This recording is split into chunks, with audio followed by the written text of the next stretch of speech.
Nakita nyo mga kapanyar, napakaganda ng loob nito. Ito yung pinakasala niya, mayroon na siyang TV.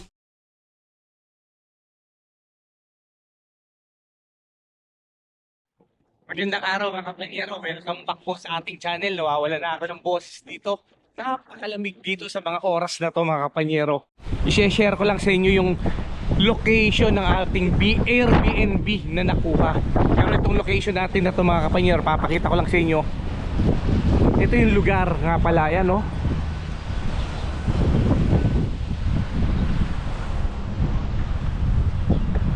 Pero kung makikita nyo naman mga kapanyero, napakalakas ng hangin dito.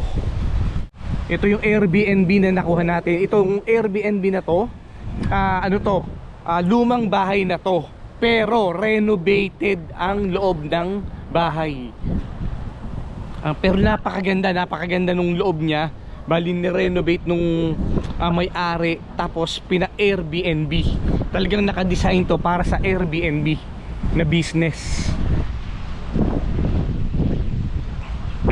Ayan o, nakita nyo naman yung luwag, di ba? Ito, kung mayroong mga bata na magre-rent dito, may laruan pa sila, napakaluwag ng harapan. Nakita nyo naman, ilang kotse ang pwede, di ba? Yan, pasok tayo mga kapanyero. Punta muna tayo doon sa pinakalikod. Ito yung sasakyan natin. May TV kagad rito, may ihawan, kumpleto eh. Tapos kung ito, gumagana ba itong, hindi ko lang alam kung gumagana, kung meron walang ilaw yung bendo machine na to. Ayan o, tingnan natin yung likod mga kapanyero. Ayan o, napakalaki pa, di ba? Pwede kayo mag-ihaw-ihaw dito. Ito yung bumagsak kagabi sa lakas ng hangin. Tayo muna natin to. Ayan. Pwede kayong maglaro dito kasi hanggang dito yung property. Ang laki rin ng lote na to. Di ba? Pwedeng ihaw-ihaw, pwedeng mag-inuman dito. Pero siguro mag-inuman hanggang may oras lang na pwede mag-inuman dito. Pero sa lakas naman ng hangin, sa lamig naman dito, para masarap ang uminom sa loob ng bahay. Yan no? Ang kagandahan pa rito mga kapanyero, sa umaga yon, kung narinig yung may tumitilaok na manok dito sa kapitbahay, may mga nag-aalaga ng manok rito. Tapos dito sa kapitbahay natin dito sa kabila, meron din siyang alagang mga kalapati. Yan o, mga pigeon itong isa rito. Ayan o, di ba ang laki? Tsaka komportable yung Airbnb na to kasi napakalapit lang nito sa downtown ng Las Vegas. Parang mga mga 12, parang ang tingin ko 12 to 15 minutes kasi nata-traffic din kami, bumabagal din yung mga takbuhan ng sasakyan. So nagiging 15 minutes, pero more or less mga 15 minutes mula sa downtown. Ito, ang lakas ng hangin pa rin mga kapanyero, ang lamig. Tuwing umaga, laging ganito ang weather niya, napakalakas ng hangin. Kasi nga 'di ba ang Las Vegas, napapaligiran siya ng disyertong, yung tinatawag nilang disyerto rito, 'di ba? Na open yung mga yung mga bundok, yung mga bukirin nila na wala talagang kapuno-puno. Yun din yung isang reason siguro na kung bakit laging ganito kalakas ang hangin. Pero humihinto ito pagka tanghali na. Time check lang tayo mga kapanyero, 8 o'clock pa lang ng umaga ngayon. So yun nga, naisipan ko lang na i-share din tong Airbnb na to. Pero kung may pagkakataon kayo na makarating dito sa Las Vegas at gusto nyo ng bahay, recommended tong Airbnb na to kasi kumpleto ang gamit, may 3 kwarto yan sa loob. So tara, papasok tayo mga kapanyero.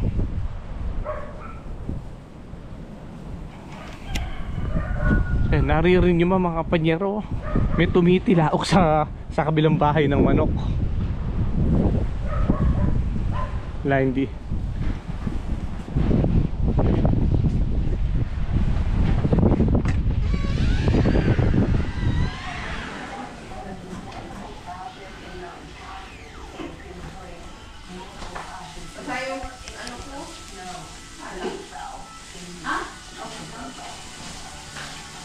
Ayan, makikita nyo mga kapanyero, napakaganda ng loob nito.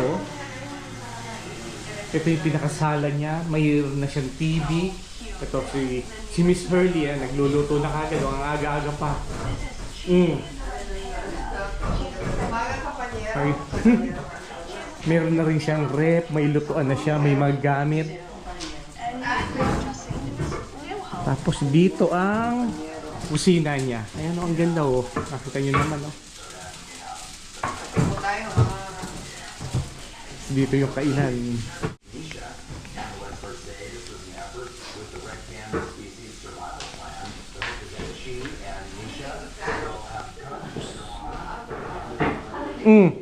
Ano? Good morning! Lakas ng hangin sa labas. Grabe. Grabe ang hangin. Parang ligit pa rin. So, mayroon na siyang TV, mayroon siyang 3 kwarto. Tapos ano pa ba? Isang banyo. Isa lang ang banyo. Ito lang ang banyo. Ito ang dryer washer niya. Tapos ito yung mga kwarto. Yan. Makita nyo sa dalawa. Yan, magugulo na. 3. Ganon. Dito tayo sa banyo ngayon mga kapanyero kasi newly renovated lahat to. Ayan o, kung makikita nyo. Yan, silipin lang natin ang konti kasi ginamit na namin to. Medyo magulo na to. Kaya yan. Diba? Ganda ang... Talagang pupunta na lang kayo rito para matulog kasi lahat ng gamit meron na. So, labas tayo mga kapanyero. Ano? Yung tinatawag nating fully furnished kasi pupunta kayo, meron na mga sabon, may mga gamit na, may mga detergent na dyan, may mga kawali, may mga lahat kompleto na, may mga tuwalya na rin dyan na nandyan, hindi nyo na ipoprovide. Pero syempre kung gusto nyo na mayroon kayong sariling mga gamit, pwede rin kayong magdala, pero nandito na lahat sa bahay na to. Kaya napakamura na rin. Napakalakas ng hangin dito, di ba? Nakikita nyo naman sa kapaligiran ko. Kaya pala napakalamig rito. Nag-i-snow pala sa Nevada Mountain dito. Ito share ko sa inyo mga kapanyero yung nag-i-snow ngayon dito. Kaya napakalamig. Kung makikita nyo mga kapanyero, yung puti, isusum na lang natin. Nag-i-snow na pala ngayon sa Nevada Mountain. Pero napakalakas ng hangin dito. Kagabi mga kapanyero, hindi rin ako nakatulog.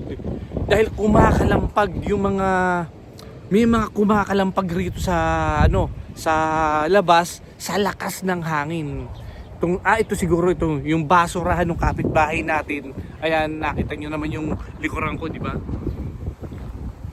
Kumakalampag yung takip niya na hindi ko alam kung ano yun. Meron din sa kabila, ayan, yung kulay puti na yan, gumagalaw-galaw rin yan. Kaya iyan yung kumakalampag sa gabi, napakalakas dahil sa lakas ng hangin. Grabe, nanginginig ako sa lamig ngayon mga kapanyero dito sa labas. So ito raw yung regular na hangin dito. Parang natural lang sa kanila tong ganitong klase ng hangin. Pero sa Edmonton, napakalakas na nito. Naranasan ko yung ganitong kalakas na hangin sa farm lang. Pero sa Edmonton, sa tinitira nating townhouse, parang hindi ko naranasan to. Grabe. Kaya balik tayo. I-share ko lang to sa inyo mga kapanyero, itong Airbnb na nakuha natin na nagkakahalaga lang ito ng less than $300. So napakamura na kasi 6 kami mga kapanyero. Kung i-compare natin mga kapanyero, napakamahal ng hotel sa Las Vegas. Parang 200 to 300 ang presyo. Yung pinaka-regular lang na hotel. Kung 6 kami mga kapanyero, so napakamahal na yun. Kaya nga naisipan na maghanap ng Airbnb na napakaganda naman itong nakuha natin, di ba? Tapos yung dito, napakalapit lang din dito ng supermarket. So bumili na kami. Noong unang gabi namin, binili na namin lahat. Kasi may rep na namin para nagluluto na lang kami dito. So napakalaking katipiran itong nakuha namin na Airbnb na to.